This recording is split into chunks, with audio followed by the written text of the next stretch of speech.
Hi friends, అందరూ నమస్కారం. ఏపీలో టెట్ ఫలితాలు అలాగే డిఎస్ నోట్స్ సంబంధించి ఈరోజు ఒక న్యూస్ పేపర్లో ఆర్టికల్ అయితే రావడం జరిగింది. సో దాని సంబంధించి కంప్లీట్ డీటెయిల్స్ చూద్దాము. డిఎస్ సంబంధించి ఎలాంటి నిర్ణయం తీసుకోబోతున్నారు ఏంటి, అసలు ఎన్నికలకి ఇవి ఇప్పుడు ప్రకటిస్తారా లేదనేది. మీరు కనుక ఫస్ట్ టైం చూస్తే ఛానల్ని సబ్స్క్రైబ్ చేయండి, బెల్ ఐకాన్ అయితే యాక్టివేట్ చేసి ఉంచుకోండి.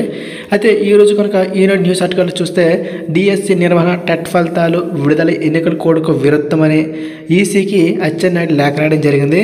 డిఎస్సి నిర్వహణ టెట్ ఫలితాల విడుదలకు ఎన్నికల కోడ్కు విరుద్ధమని తెదేపా రాష్ట్ర అధ్యక్షులు అచ్చెన్నాయుడు తెలిపారు.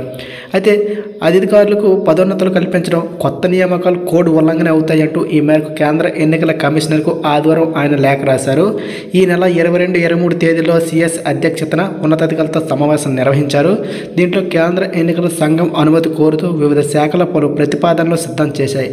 వీటిలో 30కి పైగా అంశాల్లో నిబంధనలకు విరుద్ధంగా ఉన్నాయి అని అచ్చెన్నాయుడు తెలిపారు. ఫిబ్రవరి 27 నుంచి మార్చి 9 వరకు ఉపాధ్యాయ అర్హత పరీక్ష ఏదైతే ఉందో టెట్, దాన్ని రాష్ట్ర ప్రభుత్వం నిర్వహించింది. ఈ ఫలితాలు వెల్లడి అనేది 6100 ఉపాధ్యాయుల పోస్టు భర్తీకి డిఎస్సి పరీక్ష నిర్వహణకు ఎన్నికల వరకు వాయిదా వేయాలి అని అచ్చెన్నాయుడు కోరారు. అయితే శ్రీరామనవమి సందర్భంగా కడపలోని ఒంటిమిట్ట కోదండరాంస్వామి సంబంధిత ఈ విధంగా కొన్ని వ్యాఖ్యలు చేశారు. సో మనకు కావాల్సింది ఇక్కడ చూడొచ్చు.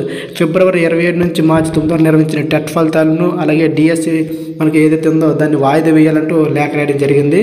సో మరి ఈరోజు ఖచ్చితంగా అయితే కన్ఫర్మ్ అయితే వస్తుంది. ఈరోజు అప్డేట్ అయితే దానికోసం వెయిట్ చేద్దాం.